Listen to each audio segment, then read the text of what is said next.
Jonnie Forster on the podcast. I introduced Johnny this morning, and I said, Johnny is the most connected guy I know in Nashville who doesn't live in Nashville. And I think that's true. You gotta be. Who's more connected than you who doesn't even live here? But that's the thing. Do I live here? I don't know. You tell me. Where's your clothing? Where's the majority of your belongings? It's scattered in between hotels and houses within the greater Nashville area and Santa Monica area. So you do not know if I am a resident here. Did I just give you away? Did I blow it? You did. That's why I'm covering up. You're covering up. Because the truth is, if you live here, you're moderately connected. It's not that impressive. If you don't live here, it's my first time in Nashville, and everyone's been great. It's so more impressive for how connected you are if you don't live here. No, I'm kidding. No. I do not live here. I live in Santa Monica, but I spend at least a week every month and a half here. So yeah. And you're just like hotels? I have a friend that I stay with, and I also have this one preferred hotel that's connected to a membership. Yeah, right. Right. Okay, the first time I ever... Are we starting this? Are we on? Are we live? We're live. We're just talking. We're just talking. Right. First time I ever met Johnny was in his office, the penthouse. It's in LA. Go up in the office. I'm in your office. There's no desk anywhere. There's a giant couch. And there's like 3 guys sitting around, and we're just like hanging on the couch. But I was there for like 3 hours, and we're talking about endless things. And Johnny goes, "Oh, you need this? Let me fire off this intro." Boom, boom, boom. He's on his phone, text, email, done. And I walked out of there, and I'm like, holy shit, I got more done sitting on Jonnie Forster's couch than, I've done the past 6 months or whatever. Was that the design of the office? No desk, just couch. Everyone comes and hangs out, and we get stuff done. Or were you just like, I just want to be lazy and be on a couch? I knew I had some guy from media coming in, so I hired a couple people and said, just follow my lead. Make this guy go back and tell everyone that I'm someone special, and it worked. It worked. They do good work. No, the penthouse came about. I'm in this building for over 20 years, and then the rooftop, which is like 2,500 square feet, that overlooks the Hollywood Hills and downtown LA, unobstructed views. It's like my own little private playground. I said, I'm getting this space. I don't know what I'm going to do. And I wanted to get more into film and television besides music. And I've had my studios on the 5th floor for so many years. I said, let's get this top floor. And I had a month to fill the space. So I filled it with some friends who were in film and television and production, as well as some label stuff and cannabis companies. And we just started a party of people who work together, who have synergies, who can pay me their rent, hopefully on time. And we develop things together, friendships, relationships, and you never know who's showing up on the rooftop. And it's exciting. And I want that to be my last office because I don't feel like I'm going into work. Where else are you going to go? Nashville, Tennessee. But you designed your specific office in the office. Yes. Has no desk and just a big couch. And like I was in there during Grammy week, and there were like 4 of us sitting on the couch. It's a fun day. It's like 4 of us on the couch, no desks. It's like everyone's hanging out, talking, and we're all on our laptops, and weirdly, like, it all gets done. It all gets done. And you're happy. You're happy, right? Yes. Because I was talking to a buddy of mine who in New York, and he's like, we got to get space in New York where everyone can just come and hang, and there's like the deal flow or whatever. It seems like the good way to do it. Otherwise, you're just in your own offices, nothing gets done. Imagine in COVID when no one wanted to go into work, and I was so excited to go into work because I had this rooftop where I can go and still conduct business. I could still have artists coming through. I could still have events if I wanted to because no one's going to call the cops on me, at least one time. But yeah, create your own world and hope it's productive, but have some fun. We're in the entertainment business. Have fun. Yeah. So how do you do that if you don't have an office? Everyone's getting rid of their offices. Not the penthouse. The penthouse is full. Penthouse is there. Penthouse is full. And it's a place to go where you can work, yes, and you can make your records, yes. But you're collaborating, you're meeting people, you're smoking great weed, you're drinking good booze, you're having cigars, you're seeing things, you're experiencing the fun part of being in the entertainment business. Last time I was there, we were talking about the way that you run a writer's retreat or a writer's camp. which is top secret. Can we give this away? You have a method for how you do a writer's camp, don't you? Yes, I've been to enough writers' camps to see how you get great people in a room together and you throw them in and go, we're looking for a new record. And that's great. But I have 4 studios going on at one time. And what I've developed is a way to do a lot of pre-production like you would in a movie. Before you shoot principal photography day one, you got a script, you have character development, you know who the players are, what the strengths and weaknesses are. So I have a giant whiteboard. I get branding documents, investigating reporters, whatever I got to do to get everything I need from the artist that's going to be the focal point of the camp. And then we go and have meetings with the creatives that's going to be there for the camp a week or 2 before it actually starts. Put them on a Zoom with the artist, ask a bunch of questions, but also have these branding documents that I've developed. What's a branding document? Like, how do you develop one of those? So if I was going to do a branding document on Zak Kuhn, I would basically ask relevant questions. Where are you from? What are your likes? What are the brands you like? What do you do? Are you a smoker? What do you like to talk about? What are your hobbies? Where do you like to go? So literally have 2 or 3 pages of adjectives about you. So then when someone who doesn't know you, they can say, all right, well, this guy's not a partier. He's straight about his business. He's on this hustle and deal flow. He's about connecting. That's a song that Zachary would sing if he's on stage. But if I have a song where you're doing mobbing out, doing some, heists and things like that, that's not you. So I can cut out a lot of people's wasted time by doing the work before the creative actually starts. Then I go in with the artist and I do my own deep dive and then come up with a lot of concepts that they would approve of. So now I know what I want to the creators to invest into. We then go in and figure out the rooms and who are coming in. And that's the hard part because sometimes there's track makers, sometimes there's melody guys, sometimes there's this. Sometimes songs have the beat before the production or the session starts. Other times you're starting from scratch. So I got to know where to throw that artist to make sure they're in the room at the critical time so then they can jump to the other room and then jump to the other room and jump to the other room. And by the time I do this for 3 days, I have around 20 different ideas that the artist loves. Wait, so instead of doing it so the artist is with a group of writers until they finish the song, you're having it where you have got these writers and the artist jumps from group to group to group and never stays. Don't you sometimes risk though that maybe like nothing gets done, or that's not what you find? No, I know who these people are before they come in. Yeah, they know how I work. They're having a good time. There's lunches, there's dinners, there's parties, there's enjoying their time there at the penthouse for the creative. So they want to be there. I get a lot of people from Nashville always wanting to do it. But you think about it, say for one of these sessions, all right, these guys are track makers. They're going to come in with something already. You have to be in there, the artist, at that particular time of that session for the first hour. As soon as you get the idea and the melody going, you're jumping into someone who might have just created the track that day, but you'll get there on the latter part of that specific session. I'm giving you gold here, by the way. You are. This is gold. This is gold. Who does this? Who's doing this? Nobody. And honestly, it's like there's a great mix engineer named Dave Pensato, who's a good friend of mine in LA, legendary mix guy. And he said, yeah, Johnny, they keep sending all these people from all over the world to come into my mix studios and get the dimensions and the equipment and this. I'm like, don't you care you're giving away the sauce? He's all, the sauce is in between my ears, Johnny. He's like, the sauce is in my ears, or between my ears. So, listen, all I'm going to do is get great creative people, have great artists who know how to sing, have something distinct, singular about that particular artist, and let's have fun making some music. What's the song that's come out of one of those camps? Like a Willie Jones song? Yeah, all Willie songs, a lot of Rashad songs. Come out of camps like that.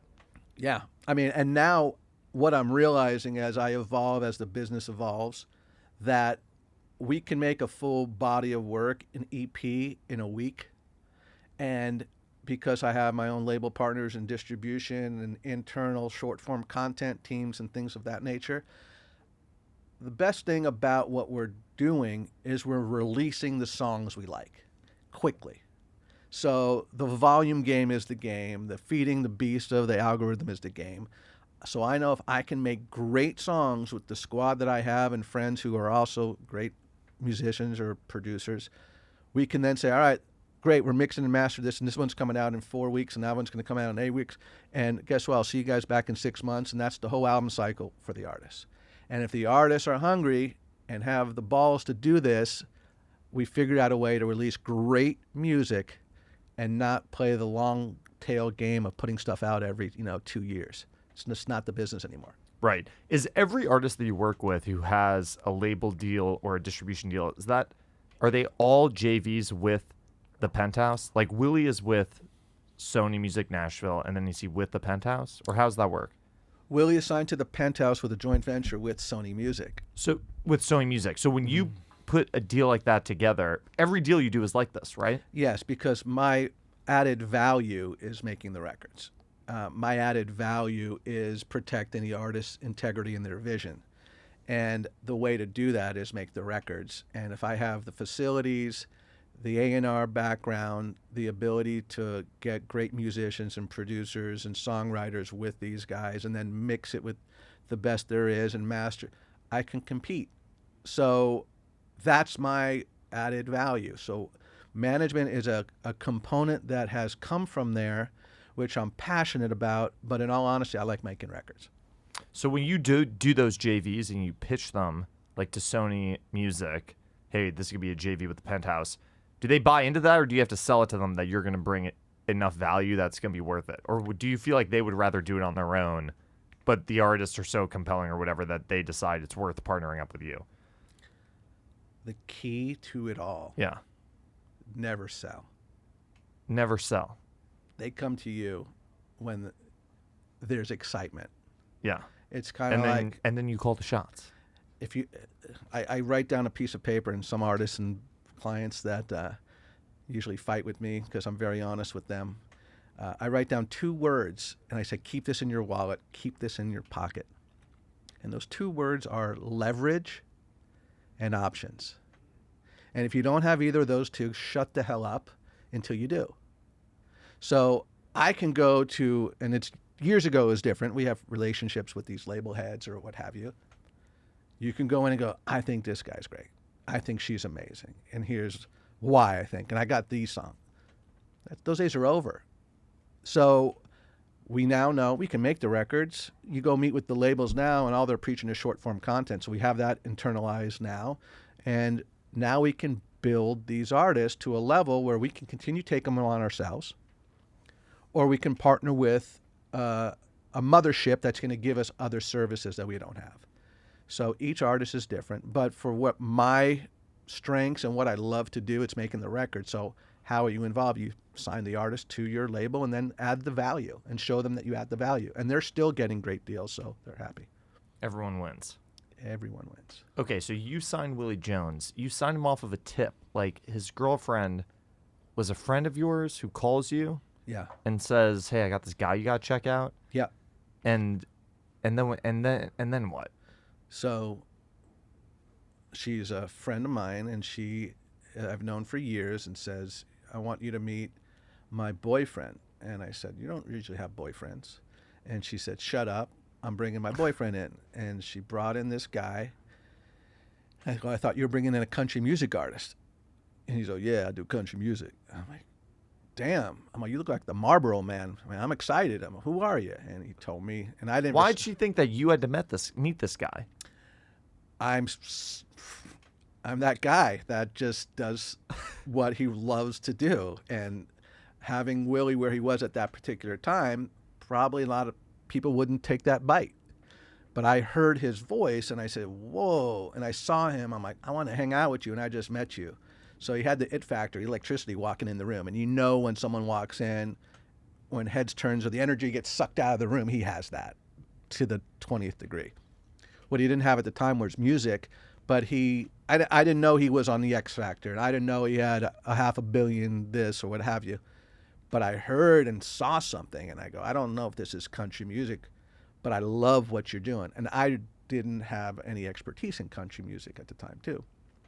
So I said, what do you want to do? And I found out he was doing this tour, And I said, well, what music are you going to play at the tour? He said, I'm just going to do covers. And I said, well, hold on. I got studios and writers. Why are we doing covers when you can be doing original? And we made this whole project rather quickly, and then the tour never happened. What was the tour? It was like a headlining tour? He was, after X Factor, he got asked to go on this social media tour called MadCon, Meet and Greet Con, with some of the biggest influencers, viners of the day. And Willie wasn't an influencer, but he could sing. And they started it out of Shreveport, where he's from. So they called him up and got him out of bed. And next thing you know, he's hanging out with all these guys, and they love him. He's performing. So they were revitalizing that tour. And William Morris was putting the tour together. So I called him up, and I go, hey, this guy's in my office. Is this tour happening? He's like, yeah, actually, it is going to happen, and Willie is going to be part of it. So I said, okay, let me get to work. So we made like an EP in a week and a half. With this writing camp method. It was the incarnation of it, but it was like, you got this guy, bring him in. All right, I got this guy. I don't know what songs are here, but we need more of this, and we got to get his vocal better. Do you feel like people write songs every day in Nashville, and that's what you got to do. Like that's Sure. that's how you develop your muscle. But I really believe in Parkinson's law that like tasks expand to fill time given to them. If you're like, hey, we need a record in what 14 days, how do you not get it done? Like I feel like people don't think like that. But you were like 2 weeks. That's plenty of time to get a record done. I mean, how many songs was on that EP? Like 6 or Yes, 5 or 6. 5 or 6. And what happened was the tour never happened.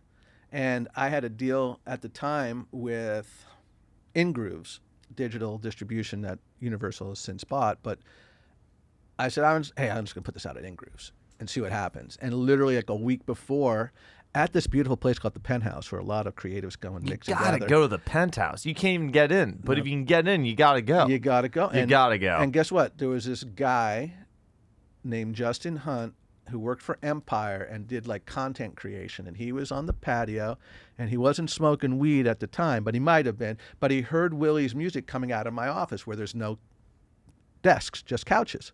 So he walked in and said, what the hell is that? I'm all, why? He's all, what is that? I'm all, this is an artist, Willie. I'm putting him out. He's all, hold on, man. Like, can you send me that? And like 2 days later, the Empire folk called and they said, hey, we want to do something with this. I'm all, do you have a Nashville division? They said, no. They're all, but we love this. This is different. I said, okay, so what's the plan? I was literally just going to put it out. I had no marketing commitment. And I said, oh, I'm getting this, this, and that. Can you help match that? He's all, we'll match it. I said, well, is Justin, the guy who brought it in, part of it? He's all, he can be your point person. I'm all done. So Justin got to help me develop this, and then we started making the record.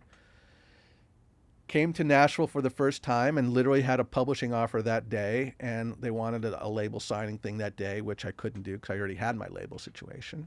But it led to myself and my client, Willie, coming to Nashville a week a month for around 4 to 6 months.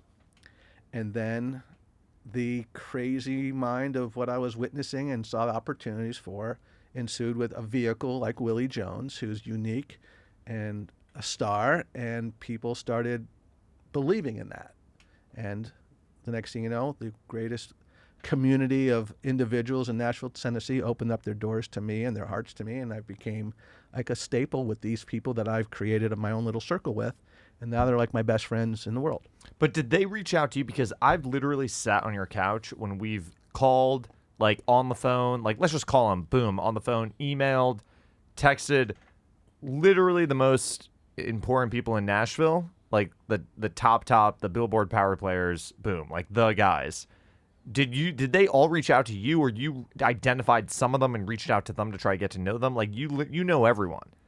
No, what the thing is, passion and loyalty is very, very important to me. So the people who introduced me into the market, I wouldn't say at the time were quote unquote the power players, but they had relationships, and I could tell they were genuinely passionate about what I was trying to do. So they opened up some doors to me, and those doors, people like being direct, how I'm direct. People like the music that I was making. So I think that opened the doors, and me coming back a lot and showing that, hey, I'm serious about this. I really believe in this artist first, then the marketplace as I was starting, then the people here. I wanted to spend more time here. And that's kind of what has happened. And yeah, people saw a real opportunity in Willie, that he was special. Do you really think, having worked in LA and Nashville, do you really think that Nashville operates differently or the people operate differently? Or do you think that there's people everywhere and you just have to find the people and you can get anything done anywhere? No, Nashville has a culture of good people. Really? And you, Absolutely. Absolutely.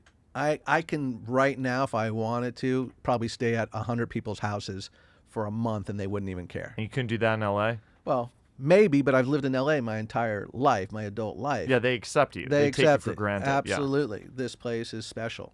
I was telling someone earlier, very much how I went to Japan the first time. I started doing things in Japan, and the people were so warm, and they were appreciative too that I cared about their culture and the way they do business.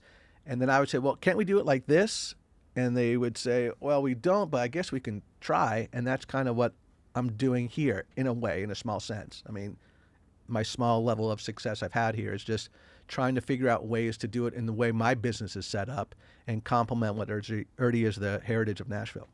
Okay, so you're a manager, and we were talking this morning about a crazy situation. This manager put all this work into a project, and then the artist basically said, "I'm not going to pay you, and I'm out of here," and like bailed. Does that keep you up at night that you put so much into, for lack of a better term, was basically you're building IP, you're building brands, you're building these stars, and then it's like a classic management situation. They could just walk out on you at any point. Yeah. Doesn't that drive you crazy, or doesn't that keep you up? Everything you do in management is building someone else's brand. Isn't Right. that a bummer? That's why if you're partners with your artist and Yeah. add value to them as a partner, that means if you are the label partner, then you can fire me. But at some point, I will still be involved in the time we spent together, and the creative that I contributed to or my team contributed to will be part of that ongoing process. Yes, it's happened to me with major artists that I've worked with that they just wake up on the wrong side of the bed one day, or someone's in their ear and say, I can do better, I can do more. And it's just human nature, and I get that. Grass is always greener. But if I'm making records with people and they love what we're doing, I'm part of that record. And that's where my heart is. The management thing is, it's because it's a natural component to me. I like to come in and see what the opportunity is and connect the dots, and I get excited about that. But it's not as mandatory for me as it used to be the manager anymore. Okay, fair enough. You, going back a little bit, you produced, what did you produce the first online concert? I did with Macromedia at the time. How do you know it was the first online concert? It really was? They told me that. And you believed them? I mean, we sold it in to everyone, all the partners. Actually, I was working at Capitol at the time, and I just finished this George Clinton record, which was the first time I ever was an A&R guy. You did this big collaboration, like Greatest Funkin' Hits. That's it. George Clinton. That's it. You did this big collaboration record with like all these stars on it. Yes. So you did that record, and then you said, what, we got to do a live concert on the internet? No, you never have to sell. If it's great, they'll come to you. So they come to you and they say, hey, what about... Yeah, they came in. What do you mean, though? I'm out here selling every single day. Am I not great yet? Wait. You know what you need? You need the 100th episode to be legitimate. Other than that, it doesn't matter. We already put out the 100th episode. Okay. We're done. Okay, then you're legit now. I'm legit. That legitimized me. Stamped. That was it. You're stamped. Okay, so they come to you and they say, hey, what about doing this concert online? Well, they were fans of George Clinton. They did research and realized that George Clinton wasn't even signed to the label when I was there. We didn't have an urban music division at the time there, but I had the biggest rap stars in the business on this record. So the corporate people in Silicon Valley with Macromedia came in and said, we like this, but how do we do something that's culturally significant with an iconic artist? And they wanted George. So they came to me because they liked the record, and then I didn't know better, and I didn't know I had legal authority to do anything. And How old were you? Like 23? 23. Because you were what, the head of like innovation or business development or something? What was your title? No, I started at 20. My last job I had at Capitol was a director of A&R and new business development. And you were like the youngest person ever hold that title. Yeah, as a right? director. Yes. I was very, very, very lucky to have great bosses when I started, because after the second, third day, they realized that I wasn't going to be a good assistant. And they said, we're going to let you do what you do, but please don't like alienate your core responsibility, what you're supposed to. And they let me spread my wings. But yeah, at Capitol, I was able to experience and grow as an executive very quickly because I was able to ask questions, put things in motion, and they would just show me how to get it done. So I learned at a very early age what all the divisions do, how a deal gets done, so I can do business affairs, I can go into a studio, and if it wasn't for those 5 years at Capitol, who knows what would have happened. And then what else do you do? Because you marketed some pretty big projects for like the Beatles and Jimi Hendrix. Like, what was that, like catalog? Yeah, so Type back deals? in the day before you were born, Mr. Zachary, there was a thing called CDs. When they were coming out, and everyone at the labels were making a fortune because they were reissuing all these major... Right, so you had to figure out how to reissue these CDs and how We to had make them our relevant. division of 5 or 6 people, and it wasn't like we did the work to blow these artists up back in the day, but that represented 90% at the time, all of the income for EMI, which was since bought by Universal. But we had Beatles and Sinatra and Pink Floyd, and like I kind of made a job for myself. Let's make that stuff cool to younger people. How do we do that? So once again, my bosses just said, what do you think? And we were doing stuff.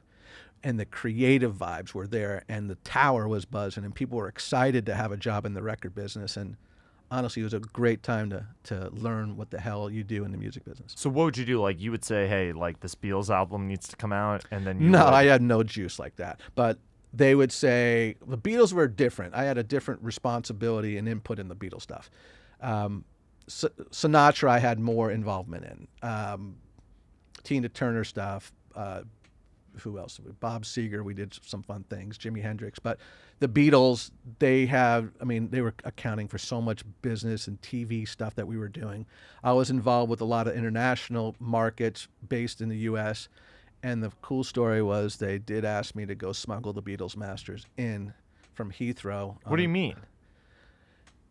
We were doing the release of Anthology, I believe it was, or one of those things, but they didn't trust FedEx to send the masters from Abbey Road to the plants here. Like the masters. The masters. Yeah, so they called me into their office, and I'm a little punk, and they're like, what are you doing this weekend? And I'm like looking at the president of the company, and I don't even know who they are. And I said, well, I'm playing golf in Palm Springs. They're like, no, you're not. You're leaving tomorrow to London. I'm like, what? They're like, yeah, you got to get the Beatles masters here. We can't send a DHL. You can't check any bags. You can't let anyone know what you got, and you got to come home, and you got to come right here, and you can't travel with any package. Why wouldn't that guy himself have gone on the plane? That seems like such a monumental, huge job regarding some pretty significant history, like some pretty significant artifacts, and they sent you? No offense, Johnny. You know, they said if you ditch us and you go and try to like go to some Caribbean place, we'll find you. But No, they said that? yeah, these guys were great people, but they actually didn't know what they were doing sending me, because I looked at myself trying to figure out why the hell I was going there, and I just remember they sent me to Abbey Road, and they're like, look at how big of the box of masters are in there. You got to go now and buy a suitcase. And I said, you gonna give me a tour of Abbey Road first? And they're like, yeah. So I was playing the Hammond organ, and this is there, and blah blah blah, and it was a great private tour. And then literally I got the masters in a bag and went into my hotel room, and then I went to bed, and then my whole office called, no, you missed your flight, and they woke me up in the middle of a stupor, and I was all scared. But yeah, I couldn't check the bag, so I told them I had to fly Virgin first class. I got a massage in Heathrow, had the bag, flew back with the Beatles masters, and if the IRS is coming to get me, I worked at Capitol Records at the time, so there's nothing on my personal unclaimed inventory that can go back to Universal at this point. Wait, so you delivered the masters? This is what I don't get. If I was on that job, I'd be thinking I got to pick up the masters and I got to head straight back and catch the flight. You just missed the flight with the Beatles masters? I didn't miss the flight. They were messing with me. Oh, they were messing with you. Yeah, I apologize. Yeah, they were messing with me, so they scared the crap out of me, because I thought, the whole country, the U.S. is the biggest music market, especially for the Beatles, and it was like $60 million worth of billing about to happen. No, you missed the flight. I'm like, Oh my God. And then what'd you do with Sinatra? Sinatra,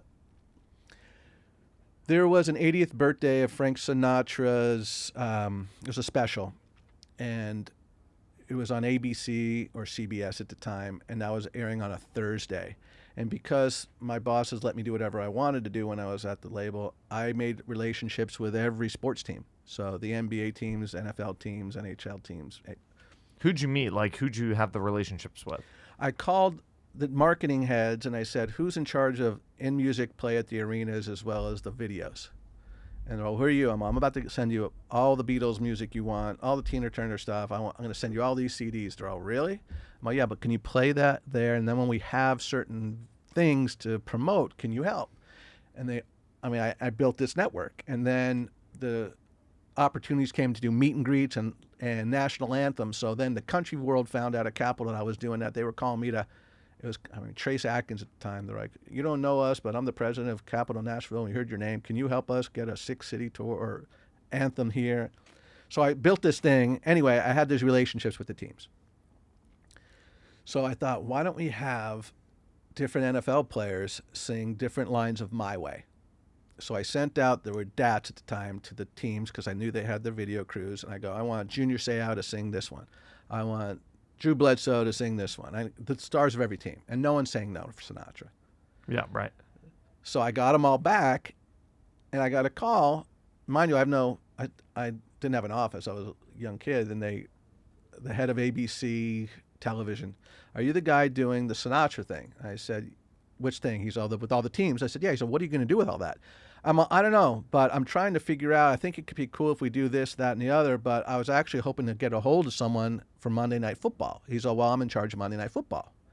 I go, my dream is to have the commercial promoting the Thursday night special use these pieces, but include the CD cover of what I have. He's all, well, this is all your stuff. I mean, everyone, you kind of own this. I go, okay. They're all, can we see all the content? I sent it all. It wasn't called content then. It was called videos.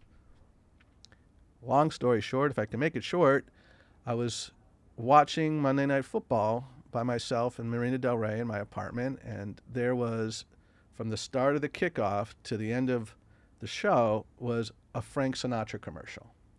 Because there were 3 or 4 spots going into halftime. That we did something at halftime with the United Way. I had fans holding up signs.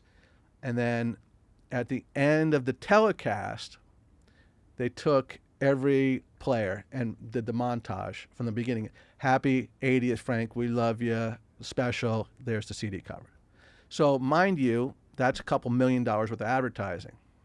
And did they love you or weirdly, because I've heard stories like this that people have told, and the boss calls them into the office and like chews them out for some weird reason. Like, did they love you or did they get mad at you? Well, for the pronoun they, is they a pronoun? That's the question. I came back to the office on the next day, and this lady was looking around the corner. And I go, can I help you? Do you know who Jonnie Forster is? And I knew she worked for the president. And I said, I think he's somewhere around. I said, what's up? He said, he needs to come up right now to the president's office. I go, I'm Johnny. She'll come with me. And I'm scared. I'm like, what the fuck? Yeah, like, yeah. I'm like, I don't know. Easier to ask for, forgiveness and permission. So I walk in, and there's the president, the CFO, the head of business affairs, the general manager, the guy the catalog team reports to. And are you Johnny? I'm like, yeah. So did you do that? I go, what? They're all, did you do that? I go, I get to do a lot of different things here. Can you be But more you knew what they were talking about, right? Of course, I knew what they were saying, but they could have said something. Did you go and do that with the NFL without getting permission from Frank Sinatra? I'm like, yes. He's all, why would you do that? I'm in the marketing team. I'm supposed to help get Frank's music out. I'd be freaking out though. Are you not freaking out, or you're playing it cool? I'm playing stupidly cool, but shitting in my pants. Yeah, you're like, oh, because I'm fired. Now I'm fired. In my mind, I'm fired. Yeah. Yeah. And it's Frank Sinatra. Yeah. So they're like, who told you to do this? I said, nobody, but I thought it came out great. We got free advertising on that, so we understand that, but you can't go and do anything with artists like Frank Sinatra on that level without permission. Who got you permission to clearance of the songs? I'm like, permission to clear the songs? And they shake their head, and I'm like, Is there anything else? And then the big imposing guy became one of my very close friends after, but he was my boss's boss at the time. He smiled. He's like, Frank fucking called the tower today. I'm like, okay, and I didn't know. Did he not call the tower? Like, so he hasn't called here in 40 years. I'm like, okay. He's like, it's the best fucking thing that tower's ever done for me. And I said, so I'm not fired? And they're like, no, but you got to go have lunch with the head of the estate right now and Frank's daughter. So I literally went to the Warner Brothers lot, and she was making me lunch and tell me about yourself. You know, daddy this, daddy that. And I'm like, oh my God, she's talking daddy about Frank Sinatra. And they're like, you know, whatever we can do for you. And I go, can I get a fedora? They said no. But I ended up getting this beautiful sign thing that's in my office, and it's like, when there's an earthquake in LA, that's what comes running down to the office with me. Well, why'd you have to get lunch with the daughter? Did they just want to meet you? Or they just The estate, yeah, they basically, you know, you don't realize you're doing something that's important. I was just doing it because I thought that's what I was supposed to do, and I thought, hey, I have these relationships here. If I can do this here, and, you know, I also know sometimes if I do ask for permission, I'm going to say no, and I'm going to get in trouble, or it's going to work. And at that time, I was young. I didn't have too many other responsibilities. So I said, this is dope. And I watched that. I remember my feeling sitting in that couch going, oh my God, it's actually happening. It's happening. And figured 16 NFL players, whatever it was, all coordinated with no, like, it was just they wanted to be part of it. Oh my God, what a story. You're a story. You're a story. No, okay. You're a story. Okay, so then what do you do after you leave the label business? And then what do? You start with your brother a video game sync company, or you start placing music in video games? Is this piece about Jonnie Forster, or are we talking about anything else? Is this like a fluff piece for me, or are you serious right now? I'm genuinely just curious about your life. I appreciate that. I don't know anything about you. Because I was in that division at Capitol that had a lot of clout because of the money we were making for all the artists. I also got to understand how, you know, contracts work because the people there were teaching me. This one gentleman from the international department walked in and said, hey, you're going to know what to do with this guy. I don't know what to do. I'm like, what is it? He's like, he's part of this company, Electronic Arts. EA. EA. So a guy comes in. He's like, Johnny, can I spend some time with you? Once again, I don't have an office, so come sit at my cubicle. Sure. And he said, I work at Electronic Arts, and I work on this game called FIFA. Is that the soccer thing? He's like, yeah, it's a pretty big game for us. I'm like, okay. Well, what's up? He's like, we want to get music in the games. I'm like, cool. I said, do you offer the labels, marketing, you know, opportunities within the game, or event marketing, or can you take any of these artists to like the World Cup? He's like, no one's ever asked us that before, but yeah. I'm like, that's so cool. He's like, can you help us get music? I'm like, yeah, like what kind of stuff? And they said this. I'm like, sure. He's like, what do you charge for that? And I'm Jewish by nature. So when someone says, what do I pay you for doing the stuff that you're going to know for free? You throw a number out, and then when they say yes, you go, damn. I mean, that's for the front end. But we ended up doing the first FIFA game, and this one, music was not prevalent in the games yet because they didn't have the technical capabilities to have that much information in the games. There was a year before a big video game called Road Rage, which some people may remember, but it was one of those games that had a lot of music in it. But all the music was okay, but they had to pay royalties. So these games were paying these labels millions of dollars for songs that never went more than anywhere. And they're like, we don't really want to pay royalties. I'm like, okay. I go, but can't you offer these marketing things and still have, I mean, you sell a lot. What's your budget? And they tell me the budget. I'm like, let me see what I can do. And I went and I said, here's some sauce. What I did, I basically took these songs that I wanted in the game, and I go, all right, this one's on this label, this one's on this publisher, this one's here. This manager has all those artists. I'm going to go meet with the manager. And I walked him, wouldn't this be cool if you can get this and that? He's like, let's do it, Johnny. I'm like, you sure? He's like, yeah. I'm like, can you help me get this? He's like, done. Don't worry about it. I'm like, you sure? So, yeah. So each person got signed off, and I had all these artists that were humongous artists that did it for buyouts. There was marketing tie-ins, and the game blew the fuck up. and it sold another 500,000 units than the year before. Yeah. And I licensed the music from the game into a commercial, and EA didn't know what the hell happened. So they're like, why did this game do this? And they go, it's that guy at Capitol. So they flew me up to Vancouver, and they took me to Whistler, and we got a parade basically. Why did you not become Steve Schnurr? Why'd you not get that job? It's a very interesting question. That should be probed, right? That should be thought about. That's a prober. That's a prober for sure. Here's the real answer to that question. So I went up, and I was the head of music supervision for the first game was FIFA. Then I got the World Cup game too. I got Need for Speed. I got NHL. I got NBA Live. I had around 6 or 7 games. Were you doing this full time? Was this like an agency or this was like a side thing? Well, what I did was I still was at Capitol doing what I was doing. And then there was no email at the time. So licenses, especially European stuff, I had to have someone do the license. I actually drafted the first licenses for music video game placements with EA. And I used my business affair guy upstairs at Capitol who was helping me. So we can do it like that. Let's just see what happens. And that started the music licensing division within EA. And they asked me, they wanted me to be exclusive. At the time, Sony PlayStation saw that I was doing these games, and a girlfriend of mine was in marketing, goes, hey, can you do this for us?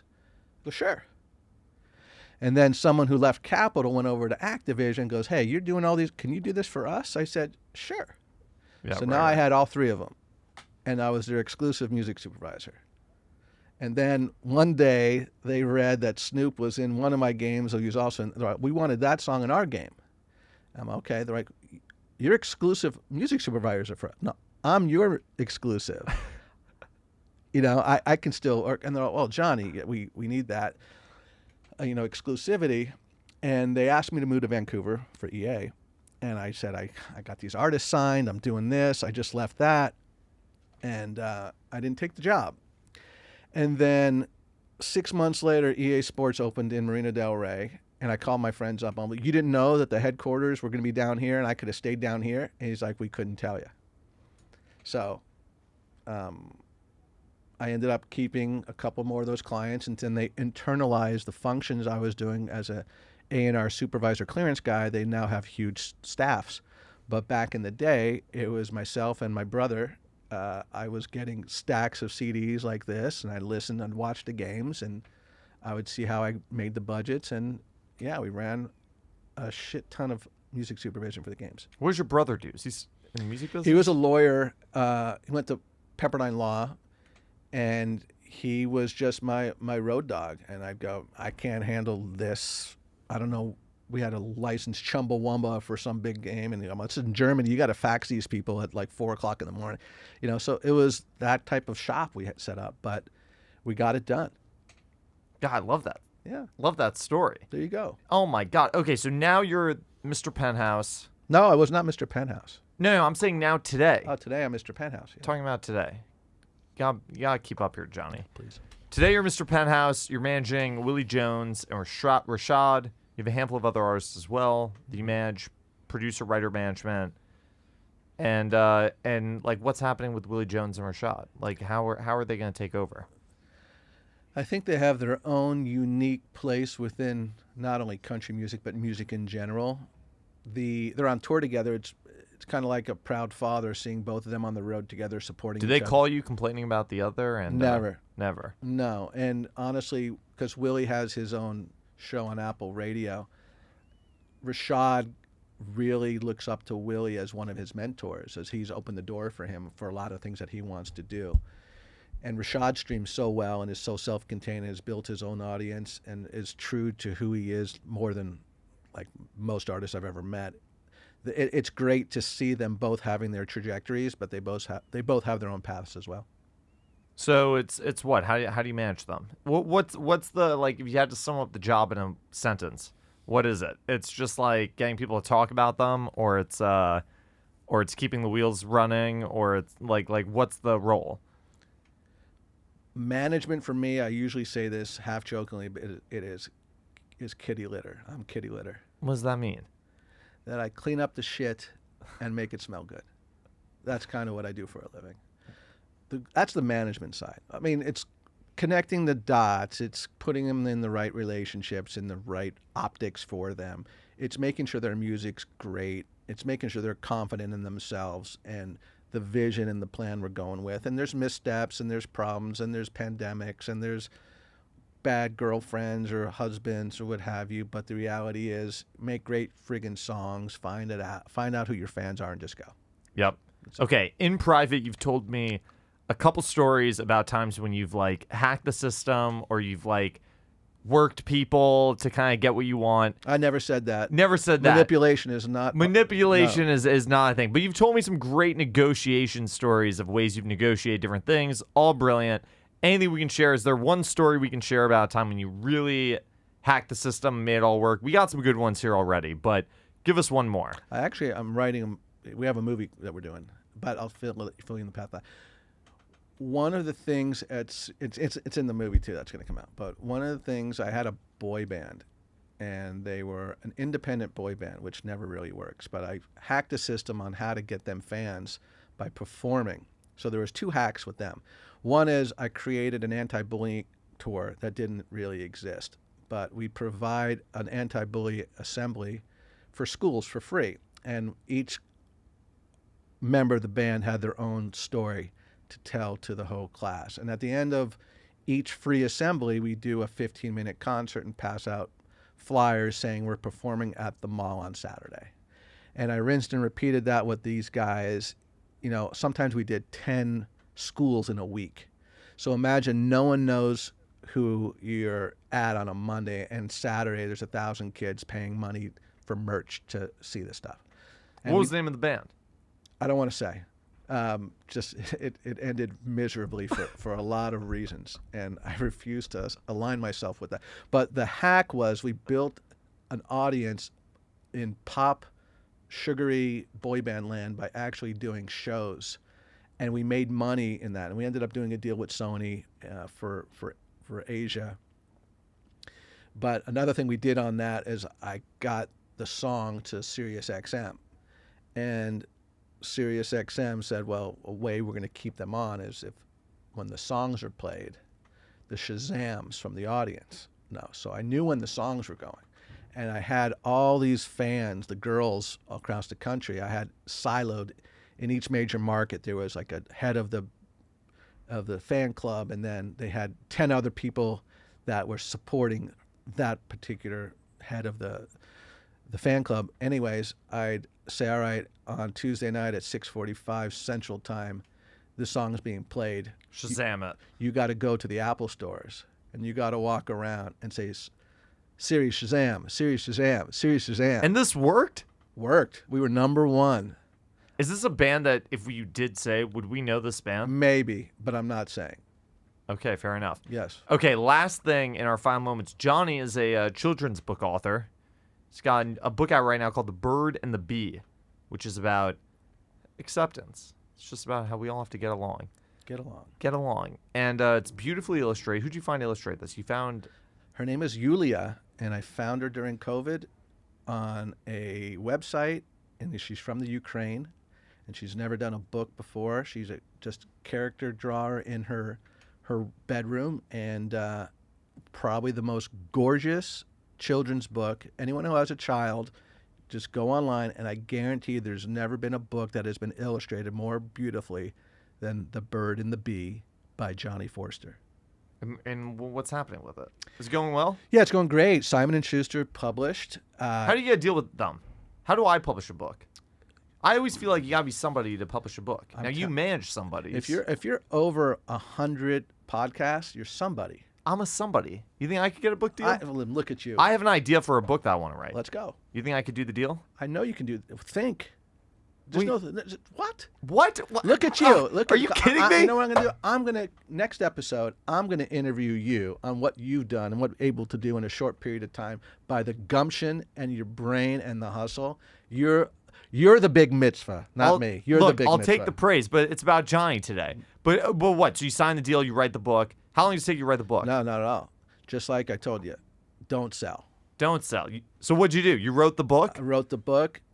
I got kicked out of my house because I got COVID because I came to Nashville 3 times during COVID. And, Oh boy. And my wife said, "You're now on the couch at the office." So I decided I'm finishing the book, and I wrote it. Went online, spent a day and a half finding a bunch of illustrators, narrowed it down to 10, sent them the 2 main characters. I paid all of them, and this beautiful woman from the Ukraine, which my grandparents are from, before they were invaded by Russia, she was the one I chose, and started this wonderful, beautiful relationship with this woman. And she made this book, and since then, subsequently, I've developed it into a TV show, and she's revised the book to accommodate my deck for that, and we're off to the races. Can't keep up. But that's how you got the publishing deal? Did they approach you for the publishing deal? No, what happened was I was going to self-publish it because I wanted to develop it into a TV show. So instead of me writing a 110-page script, someone said, "You should just write a children's book." I'm like, I got 20 children's books from my daughter. I'm trying to have her learn how to read. And I said, I can do this in a week. And then it took me 10 months.